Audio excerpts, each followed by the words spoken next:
Here it is, 1961 Jeep cj5 VW diesel. I started working on this sometime in 2012, and I am now nearly completed.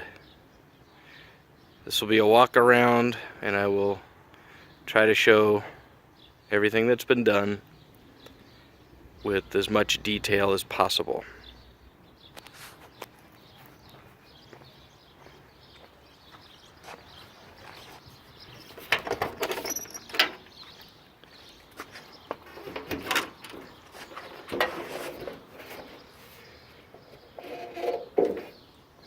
Okay, this is a 1.9 liter 1993 VW diesel 1Y naturally aspirated. It fits in here really well. I've installed an oil cooler, as you can see, factory power steering pump from the Volkswagen, reservoir, filtration, even, yes, an AutoZone open element filter. The flywheel and bell housing is Toyota 22R. The transmission down below, if I can get a shot at it, is an SM 465 Chevrolet truck transmission.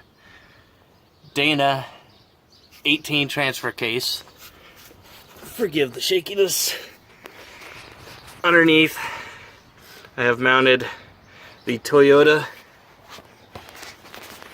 master cylinder for the clutch, and yes, it's leaking, but it was a used part, so I'm not too worried. Dana 44 geared 427 with a Detroit locker. The rear brakes, I opted to remove, and I installed the original front brakes. As you can see, I got the brake conversion kit, which I believe it is the K5 Chevrolet caliper with the International Scout rotors. The motor mount on the driver's side, I fabricated a bracket, and I used a Dodge Dart biscuit style motor mount. On the passenger side, it is a rubber fluid filled mount from a Ford, I believe it was a Taurus. I had to build, bear with me, had to build a throw-out bearing to allow for the depth difference between the flywheel and the transmission, so that way I'd had proper clutch fork angle.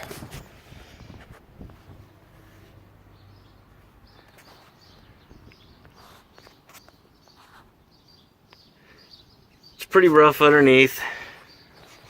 At least the undercoating is pretty nasty. I used the original radiator from what it had. It had a small block 327 in it before. The front differential, I got rid of the Dana 25 and picked up a Dana 27, and I had to make a spacer so that way I could eliminate the small U-joint that was originally on the Dana 27 and run a Dana 44 yoke. That was a bit of a pitch.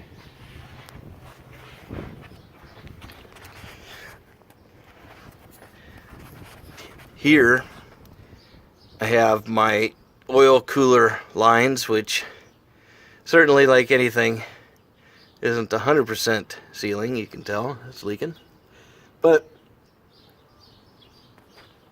it goes to the oil cooler and then into the filtration. I use the Acme adapter from the Volkswagen diesel to Toyota bell housing. And then our friends at OTT, which I want to throw a great shout out to them. They one-offed this bracket, which is kind of obsolete from the early days of, say, the 80s 4x4 scene. They built me a bracket which made my life so much better. What else? I think interior wise,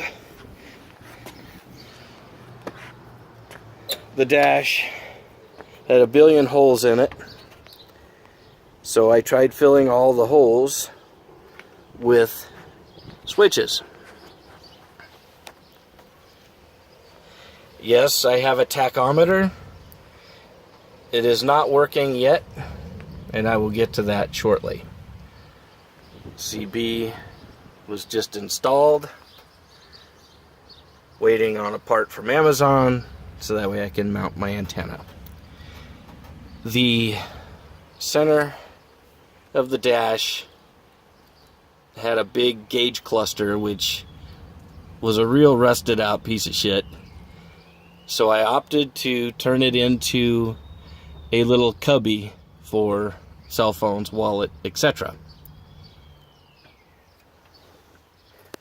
Painless wiring, salvaged from one of my old race cars from back in the day. And yes, no off-road vehicle is complete without the skateboard wheel Powell Peralta Rat Bones throttle pedal. I made it all myself, as backwoods as shit gets. The wiring, I'm tidying it up, but it is functional. Back to the tachometer. This diesel has a vacuum pump.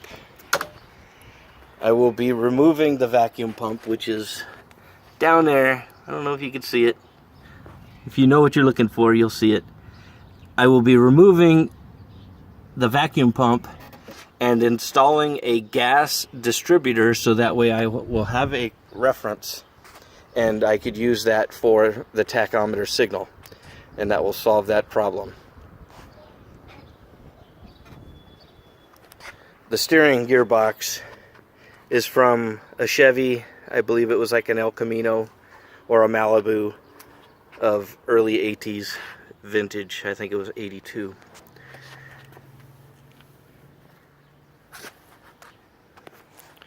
The steering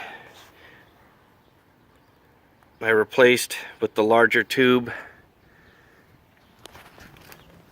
so that way it would be a little bit stronger.